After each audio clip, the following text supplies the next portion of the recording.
नमस्कार, क्राइम घटना में आपका वापस से स्वागत है। 15 दिन से लापता। जी हाँ, 15 दिन से लापता, फिर जंगल में नग्न मिली लाश। क्या था ये मैटर पूरा? अमेरिका अमेरिकी दूतावास में काम करने वाली एक महिला, जिसका नाम लीना शर्मा, आखिर क्या था कि उसकी नग्न अवस्था में बॉडी मिली? चलिए हम स्टार्ट करते हैं। 14 मई 2016, 14 मई 2016 सतपुड़ा टाइगर रिजर्व एरिया, जहां पर पुलिस खुदाई कर्मी होते हैं, उनके साथ जंगल में खुदाई करने के लिए आती है। खुदाई कर्मी गड्ढा खोद रहे थे और गड्ढा खोदने के बाद में कह रहे थे कि साहब इसमें कुछ नहीं है। पुलिस के जवान कह रहे थे कि नहीं, थोड़ा और खोदने का प्रयास कीजिए, हो सकता है निकल जाए। लेकिन यहां पर कुछ भी हाथ नहीं आ रहा था। अब कोशिश थी कि इस गड्ढे को और गहरा किया जाए। देखते हैं कि इसमें से क्या निकलता है। मजदूर ये कह रहे थे कि सर, आप टाइम वेस्ट कर रहे हो, बहुत ज्यादा खड्डा खोद लिया है, इसमें से न तो किसी प्रकार की कोई बदबू आ रही है, न हमें ऐसा कुछ लग रहा है। पुलिसकर्मी कहते हैं कि बस लास्ट ट्राई, 1-1.5 फीट आप और खोद लें, इसके बाद में आप बाहर निकल जाए। 1-1.5 फीट की हाइट थोड़ा और खोदा जाता है नीचे गहराई, और खोदते ही उन्हें एक स्मेल आती है। अब स्मेल आने के बाद अंदेशा ये साफ हो चुका था कि अब इसके नीचे कुछ है। गहरा खोदने के बाद में एक बॉडी निकलती है, जिसके तन पर एक भी कपड़ा नहीं है, एक भी वस्त्र नहीं है। आधी इसकी बॉडी जल चुकी है, खत्म हो चुकी है, आधी इसकी बॉडी सेफ है।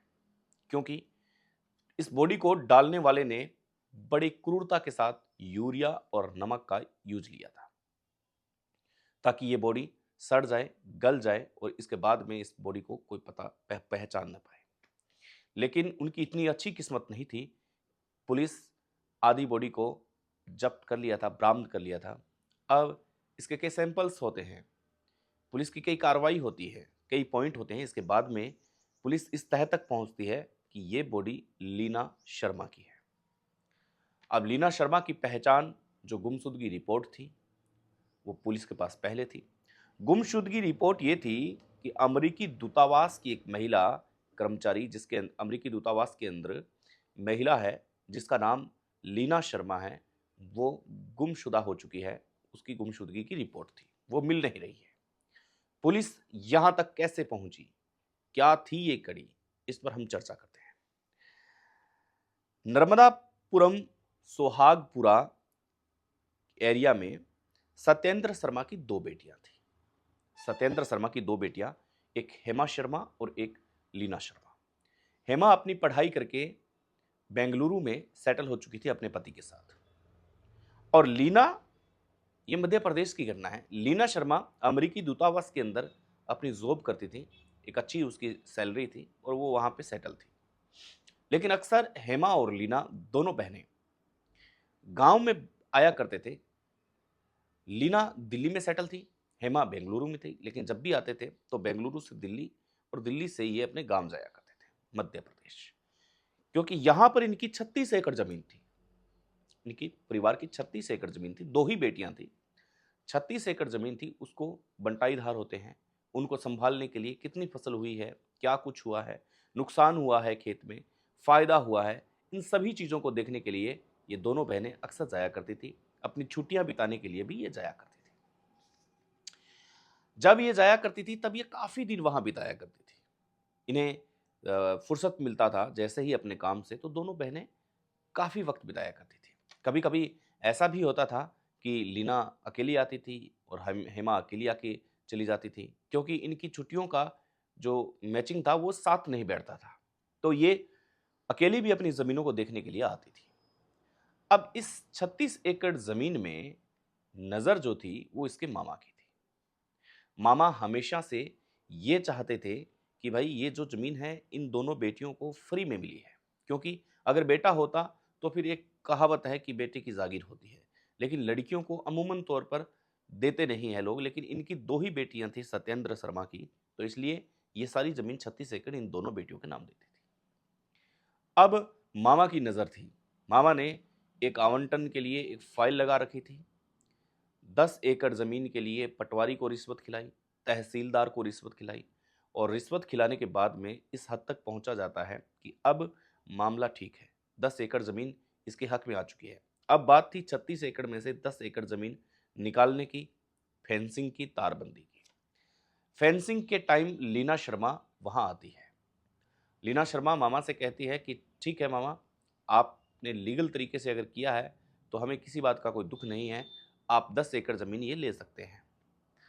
अब मामा की नजर 10 एकड़ पे ही नहीं थी, वो 36 एकड़ पूरी जमीन पर अपना हथियाना चाहती थी। 10 एकड़ पर जब फेंसिंग की बात हुई तब अचानक से लीना शर्मा गायब हो जाती है। अब इसके बीच की कड़ी, उसके बाद में लीना शर्मा की गुमशुदगी की रिपोर्ट दर्ज करवाई जाती है। जब पुलिस गुमशुदगी की रिपोर्ट इतना सीरियस कोई लेता नहीं है, लेकिन अमेरिका दूतावास में काम करने वाली महिला अगर गुम हो चुकी है तो इसके पीछे क्या कारण हो सकता है। पुलिस पे दबाव था एम्बेसी का, पुलिस पे दबाव था इंडियन गवर्नमेंट का, क्योंकि भाई अमेरिका दूतावास में काम करने वाली अचानक महिला कहाँ गायब हो गई है, इतना बड़ा प्रेशर था। तो पुलिस इन्वेस्टिगेशन में पहुंचती है, इधर उधर लगती है। तब उसे पुलिस को पता चलता है इसकी एक बहन है जिसका नाम है हेमा शर्मा। हेमा शर्मा के पास पहुंचती है, हेमा शर्मा से पूछताछ करती है। हेमा शर्मा बताती है कि हमारे गांव में 36 एकड़ जमीन है, जिसे हम अक्सर दोनों बहनें साथ में ही देखने जाया करते थे, लेकिन अचानक से क्या हुआ मुझे नहीं पता। लेकिन मेरी जब बात हुई आखिरी बार तब लीना ये कह रही थी कि मैं 10 एकड़ ज़मीन जो मामा ने फेंसिंग की है, फेंसिंग करवाने के लिए जा रही हूँ, और मामा ये हमारी ज़मीन लेना चाहते थे लेकिन उन्होंने किसी तरीके से ये ज़मीन है जो 10 एकड़ ली है। तो लीना शर्मा मामा के पास गई हुई थी 10 एकड़ ज़मीन की फेंसिंग करवाने के लिए। पुलिस को अब क्लू मिल चुका था, पुलिस की सुई अब उसके मामा की तरफ थी। अब पुलिस पहुंचती है उसके मामा के पास और पता करती है कि क्या हुआ उस दिन, कौन कौन मौजूद था। मामा यहाँ पर साफ इनकार कर देते हैं और यहाँ पर डॉक्यूमेंट बता देते हैं कि मेरे पास ये डॉक्यूमेंट है, इस डॉक्यूमेंट के आधार पर मैंने ये काम किया है, मैंने अनलीगल तरीके से कोई भी काम नहीं किया है। अब पुलिस के पास भी कोई जवाब नहीं था कि डॉक्यूमेंट सही थे। अब पुलिस करे तो करे क्या, पुलिस के सामने कई ऐसे सवाल थे जो उसे कुरेदे जा रहे थे, इधर ऊपर से प्रेशर था। अब पुलिस ने ये तय किया कि हम वो पता करते हैं जब फेंसिंग हुई तब यहाँ पे कौन मौजूद था, जब फेंसिंग की बात हुई तब यहाँ पे कौन कौन मौजूद था। अब उसकी मोबाइल लोकेशन निकाली जाती है तो मोबाइल लोकेशन उस फेंसिंग के वक्त से 7-8 घंटे बाद में गायब होती है, और वो भी एक अलग जगह। जब अब ये सब बातें क्लियर थी तो मामा यहाँ पे क्लियर होते हुए दिखाई दे रहे थे, क्योंकि फेंसिंग के टाइम मामा मौजूद थे, इसके कुछ घंटों बाद में ये काम होता है। तो और वो उसके पास लीगल डॉक्यूमेंट है, तो इस बात का कोई अंदेशा लगाया नहीं जाता, क्योंकि मामा खुद परेशान है अपनी भांजी को लेकर के कि मेरी भांजी कहाँ गई, मुझे ज़मीन का कोई लेना देना नहीं है, लेकिन मैं तो कानूनी तरीके से ये ज़मीन है जो मैंने ली है। अब पता चलता है पुलिस को कि फेंसिंग के टाइम राजेंद्र नाम का एक व्यक्ति, नौकर, वो यहाँ मौजूद था, और 4-5 अन्य व्यक्ति भी थे, लेकिन जो प्रमुख था करवाने वाला वो राजेंद्र था। अब पुलिस पहुंचती है राजेंद्र के पास, राजेंद्र के पास पहुंचती है तो राजेंद्र कहता है कि नहीं, ऐसा कुछ नहीं है। अब पुलिस को ये एक क्ल्यू था जिसके माध्यम से आगे पहुंचा जा सकता था। अब पुलिस ने राजेंद्र को हिरासत में लिया और उसे सख्त से सख्त पूछताछ की। जब 3rd डिग्री पूछताछ की तब राजेंद्र टूट जाता है और बता देता है कि जी हाँ, ये काम मैंने ही किया।